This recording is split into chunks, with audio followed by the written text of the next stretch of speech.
If you're on a phone or tablet right now while you're listening to this episode, go to your app store and download the Couch to Active app. It really is the easiest way to listen to the podcast.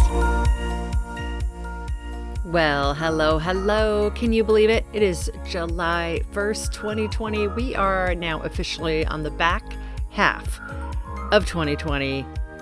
Thank goodness. Oh yeah, that makes me so happy. I don't know about you, but that just makes me really, really happy. And the weather here in Seattle is getting better. We can now count on more sun. It's finally the time of the year where I am so grateful that I live in the Seattle area because, oh my goodness, if you don't live in Seattle, don't come and visit. No, I'm just kidding. July and August is the time to come visit Seattle. It's just beautiful. The air is fresh. The sun is shining. We get to see blue sky, which we don't always get to see.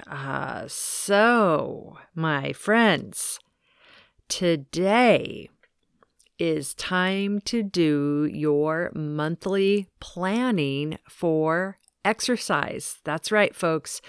Couch Active graduates, every month at the first of the month, they get a specific email from me for 2 years where they have specific assignments to do and tasks to work through. And so we are going to work through July planning. Also, you won't get exactly what the graduates of the program get because they've done the work and know the background of how it all works. But still want you to do some July planning too. So for this month, grab your pen, grab your paper. Here we go. Let's start our July planning.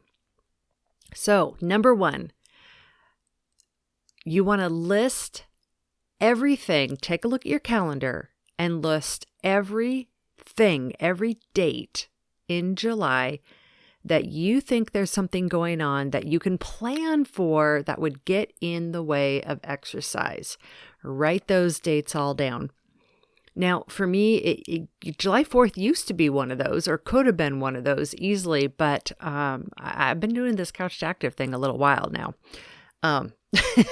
So now July 4th weekend is actually a pretty big active weekend for me. I've got friends that I invite over, and they know that really what we do is just a combination of active lifestyle things, barbecuing, and wine tasting. Actually, is pretty much what it is right now.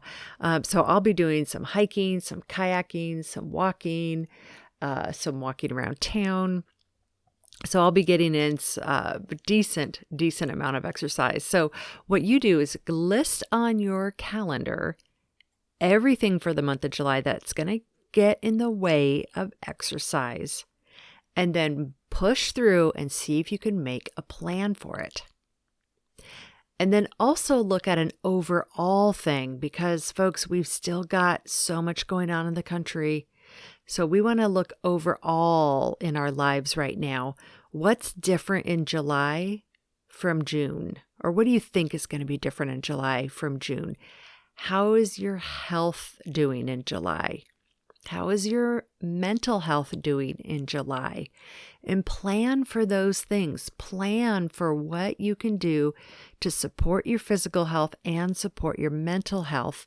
And if those are doctor's appointments or exercise or therapy appointments or just taking a nap, schedule those all in. Get ahead. And then number 3. So number 1 was list every day on the calendar that's going to get in your way and try to make a plan for it. Because if you can plan it, you can succeed. Number 2, what's different about this month? Your mental health and your physical health. Make a plan for how you're going to support both of those in July. And then number 3, make your exact exercise plan for the whole month of July. Now, if you can't do this because your life is such chaos, then your plan is going to say exercise, 5 minutes every day, no matter what, minimum 5 minutes exercise.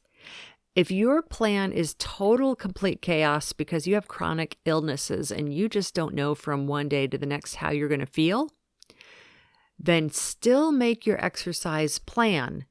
But you have two plans. You have one plan that is the exercise you want to do. And you have plan number two, which, sorry, my chronic illness friends, you have to make two plans. I know, that's life. Everything's 10 times as hard. Make a second plan. That is, if you are not feeling well enough to exercise, what will you do? Usually that's just sleep, hydrate, sleep, eat healthy. Usually, I mean, you know the drill, but do that deliberately and consciously and over time, over weeks, months, years, it pays off. I mean, this is what I've been doing for the last couple of years, and it's finally paid off. If you've been listening to my podcasts, it's finally been paying off. And everything is starting to go in the right direction for me, physically and mentally, which has been awesome. But it's the baby steps. It's the compassion for ourselves and the baby steps. So, alrighty, friends, that's it. July, it's it still blurs day for me. July planning, get her done, and we'll see you tomorrow. Bye-bye, friends. Always head on over to the homepage of couch2active.com and check out what our current new freebie is. Right now, you can get a download of your 5-minute exercise makeover on couch2active.com.